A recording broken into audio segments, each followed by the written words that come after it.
प्रश्नावली 2.1 में देखते हैं। ये जो फिगर दिया है ना, ये फिगर को देख करके जवाब देना है। इसमें कह रहा है किसी बहुपद पी एक्स। सबसे पहले याद रखो, बहुपद को पी एक्स से सूचित कर सकते हैं, जी एक्स से, आर एक्स से, एफ एक्स से, कुछ सी मतलब जो है हम लोग उसको सूचित कर सकते हैं, ठीक है, डोनेट कर सकते हैं। तो बहुपद को पी एक्स से सूचित किया जाता है, आर एक्स से, जी एक्स से, एफ एक्स से, ठीक है, कुछ भी से सूचित कर सकते हैं। तो किसी बहुपद पी एक्स के लिए y बराबर पी एक्स का ग्राफ नीचे आकृति 2.10 में दिया गया है। तो इस प्रकार से ये आकृति दिया गया है 2.10 में। प्रत्येक स्थिति में पी एक्स के शून्यकों की संख्या ज्ञात कीजिए। तो इसमें जो है फिगर देख करके हमें रोमन अक्षर 1 से लेकर रोमन अक्षर 6 तक बताना है कि शून्य की संख्या कितना है, इसमें शून्य की संख्या कितना है, इसमें शून्य की संख्या कितना है, इसमें कितना है। तो इसी प्रकार से रोमन अक्षर 6 तक बताना है। समझ गया कैसे शून्य की संख्या बताएंगे? तो सबसे पहले ये जान लो। तो यहाँ पे शून्य की संख्या बताने के लिए बहुपद के शून्य की संख्या बताने, शून्य किसे कहते हैं? एक्स के मान को शून्य कहते हैं, ठीक है, एक्स के मान को शून्य कहते हैं। तो बहुपद के शून्य को बताने के लिए हम लोग देखेंगे कि एक्स अक्ष कितने बिंदु पर प्रतिच्छेद हो रहा है, ठीक है, सिर्फ एक्स अक्ष किस बिंदु पर, कितने बिंदु पर प्रतिच्छेद हो रहा है। जितना बिंदु पर प्रतिच्छेद होगा शून्य की संख्या उतना होगा। समझ गया, सिर्फ ये देखना है। तो इसमें गौर से देखो, इसमें देखो एक्स अक्ष किसी बिंदु पर प्रतिच्छेद हो रहा है सरल रेखा द्वारा? नहीं हो रहा है। तो इसका मतलब शून्यकों की संख्या क्या होगा? 0 होगा। इसमें देखो, इसमें देखो वाय अक्ष एक बिंदु पर प्रतिच्छेद हो रहा है, वाय अक्ष एक बिंदु पर प्रतिच्छेद हो रहा है, तो शून्य की संख्या क्या होगा? 1 होगा, 1 होगा। वाय अक्ष कहते हैं,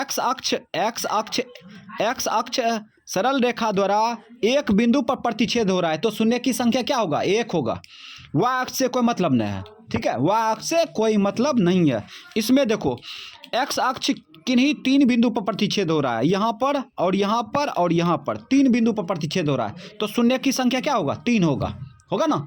इसमें देखो वाय अक्ष 2 बिंदु पर प्रतिच्छेद हो रहा है, तो शून्य की संख्या क्या होगा? 2 होगा। इसमें देखो शून्य की संख्या क्या होगा? 1 2 3 4, क्योंकि एक्स अक्ष 4 बिंदु पर प्रतिच्छेद हो रहा है, इसलिए शून्य की संख्या क्या होगा? 4 होगा। इसमें देखो शून्य की संख्या क्या होगा? 1 2 3, शून्य की संख्या 3 होगा। समझ गया? तो इस प्रकार से हम लोग जवाब दे सकते हैं। तो अब हम लोग जो है ये फिगर में जो है हम लोग सिर्फ आंसर देंगे। तो यहाँ लिख देते हैं, ये है ना। तो इसमें देखते हैं, इसमें शून्यकों की संख्या क्या हो जाएगा? कुछ नहीं होगा, 0 होगा। 0 काहे कि वह एक्स अक्ष जो है किसी भी बिंदु पर प्रतिच्छेद नहीं हो रहा है सरल रेखा द्वारा, इसीलिए शून्य की संख्या 0 हो जाएगा। ये हो गया आंसर, ठीक। अब इसमें देखते हैं, तो सरल रेखा जो है, ये सरल रेखा एक्स अक्ष को एक बिंदु पर प्रतिच्छेद कर रही है, इसलिए शून्यकों की संख्या क्या हो जाएगा?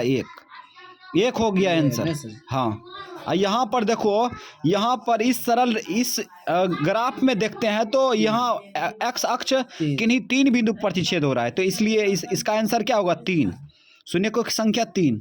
इसमें देखो, इसमें सरल रेखा द्वारा जो है 2 बिंदु पर प्रतिच्छेद हो रहा है, 1 2, शून्यकों की संख्या क्या होगा? 2 आंसर, ठीक। 1 यहाँ पर है, 1 यहाँ पर है, तो 2 हो गया। इसमें देखो 1 2 3 4, तो इसमें शून्यकों की संख्या क्या हो जाएगा? 4 आंसर, ठीक। और उसके बाद इसमें देखो 1 2 3 हो जाएगा, शून्य की संख्या 3। वाय अक्ष से कोई मतलब नहीं है, वाय अक्ष कितनों बिंदु पर कटे उससे कोई मतलब नहीं है, ठीक है। तो ये जो है प्रश्नावली खत्म।